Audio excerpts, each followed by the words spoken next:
안녕하세요. iOS 개발자 이젤입니다. 시간 내어 발표를 들으러 와주셔서 감사합니다. 여러분은 코드를 작성할 때 주저했던 경험이 있으신가요? 저는 주저하다 3000% 빠진 적이 많아요. 야크털 깎기 장인이죠. 혹시 야크털 깎기라는 말을 들어보셨나요? 단어만 들어서는 무슨 의미인지 파악이 어려운데요. 어떤 목적을 달성하기 위해 원래 목적과 전혀 상관없는 일들을 계속하는 것을 의미합니다. 저에게 주저함은 야크털 깎기였어요. 코드 작성할 때 남들이 볼 수 있다고 생각하니 자신이 없어서 계속 파고들게 되더라고요. 이 과정에서 야크털을 잔뜩 깎았습니다. 물론 시간이 허용되는 때까지만요. 코드 한 줄도 허투루 작성하지 않도록 고군분투하고 있습니다. 사실 이번 발표도 주저했었는데요. 저와 비슷한 고민을 하고 있는 개발자들과 공감대를 형성하고자 이번 발표를 결심했습니다. 오늘 제가 다룰 주제는 주저했던 경험과 이를 통해 얻은 것입니다. 총 3가지의 각기 다른 의미로 주저했던 경험을 공유드리려 하는데요. 첫 번째, 스태틱 대 클래스, RX 스위프트의 머지되기까지. 두 번째, 실무에서 디코딩하는 방법. 세 번째, 애니밸류는 왜 없을까입니다. 각각의 상세 내용은 주저했던 이유, 알아낸 지식, 지식 외로 얻은 것, 부수효과라 볼 수 있죠. 순으로 전달하고자 합니다. 자, 그러면 본론으로 들어가 볼까요? 코드 리팩토링 과정에서 클래스 타입 메소드를 마주했습니다. 해당 객체가 굳이 클래스일 이유가 없어 스트럭트로 바꾸는 과정에서 클래스 타입 메소드를 스태틱으로 변경해도 되는지 고민했습니다. 제가 알고 있는 차이는 클래스는 상속했을 때 오버라이드가 가능하고 스태틱은 불가능하다는 것이라 이 경우 스태틱을 사용하는 게 명백히 옳아 보였습니다. 파이널이기 때문에 상속이 일어나지 못하기 때문입니다. 혹시라도 다른 이유가 있을지 몰라 최대한 찾아보다 오픈소스인 RX 스위프트에도 유사한 코드가 있는 것을 발견했습니다. 이와 관련해서 오픈 카톡방에 질문을 올리고 열렬히 토의했지만 명확한 답이 나오지 않아서 직접 PR을 남겨보기로 했습니다.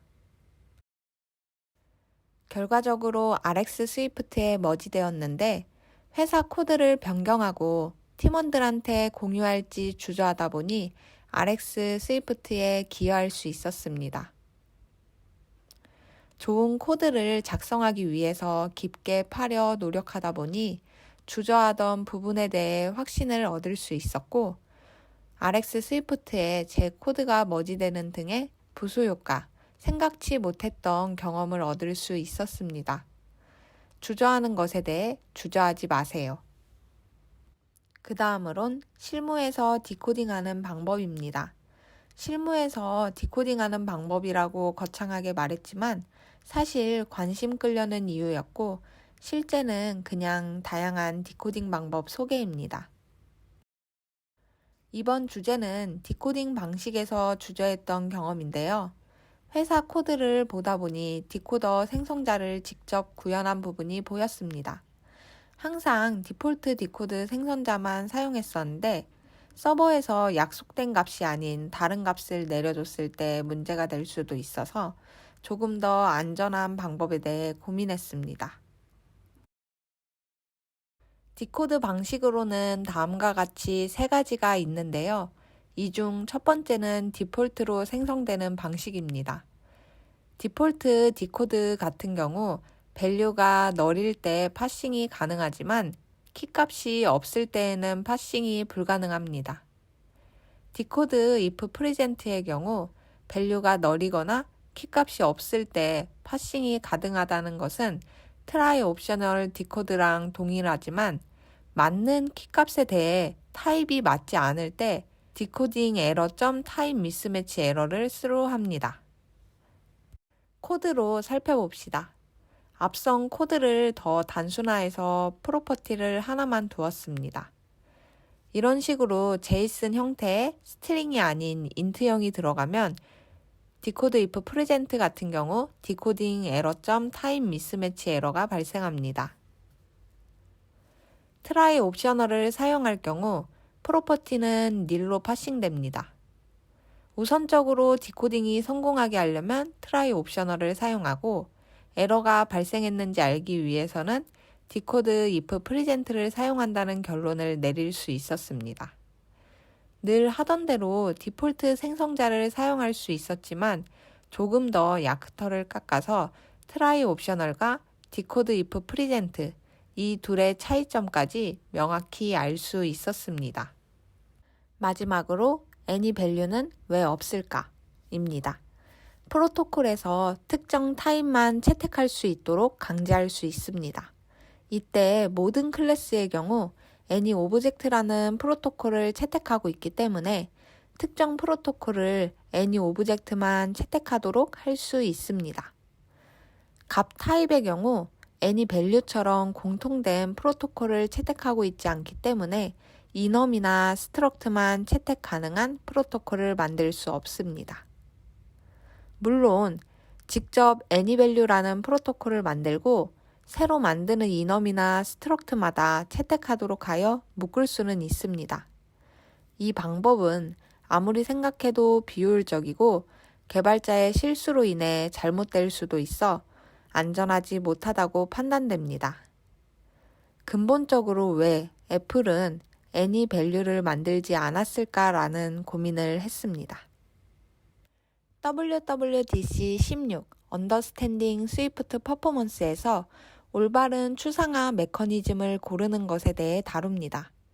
올바른 추상화에 대해 퍼포먼스 중점으로 다루고 있는데 다음과 같이 총 3가지의 기준이 있습니다. 이 중에서 anyvalue라는 프로토콜은 메서드 디스패치 관점에서 생각해 볼 수 있습니다.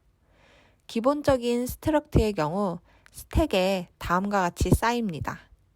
클래스의 경우 v테이블을 이용하여 힙에 저장됩니다. 클래스의 경우 상속이 가능한데 v테이블을 통해 다양성을 이룹니다. 드로어블이라는 공통된 클래스를 상속받은 객체에서 드로우라는 공통 메서드를 이용할 때 해당 객체의 구체적인 타입을 v테이블을 통해 알 수 있습니다. 이와 유사하게 스트럭트에서도 프로토콜을 채택하면 PWT라는 프로토콜 위트니스 테이블을 통해 구체적인 타입을 알아내야 합니다.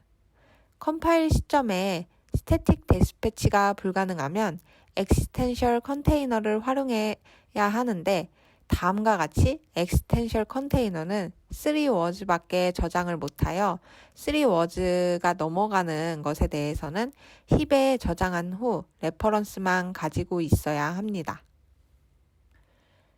애초부터 모든 밸류 타입이 프로토콜을 채택하고 있다면 추상화 메커니즘에 대한 선택지가 줄어들게 되므로 anyvalue 같은 공통된 프로토콜을 만들 이유가 없다고 볼 수 있습니다. 이는 개발자가 직접 선택해야 하는 문제라고 생각합니다. 다음에 3가지를 적절히 고려하여 올바른 추상화 메커니즘을 고르는 것은 개발자의 몫이라 결론지었습니다. 이는 어디까지나 저의 주관적인 의견이고 다양한 의견을 듣고 싶어 이번 발표에서 이 주제를 가져왔습니다. 발표가 끝나고 주어지는 네트워킹 시간에 함께 고민해봐요.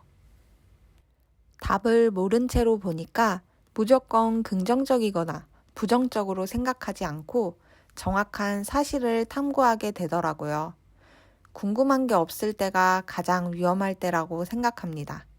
스티브 잡스가 했던 말로 이번 발표를 마치고자 합니다. Stay hungry, stay foolish. 감사합니다.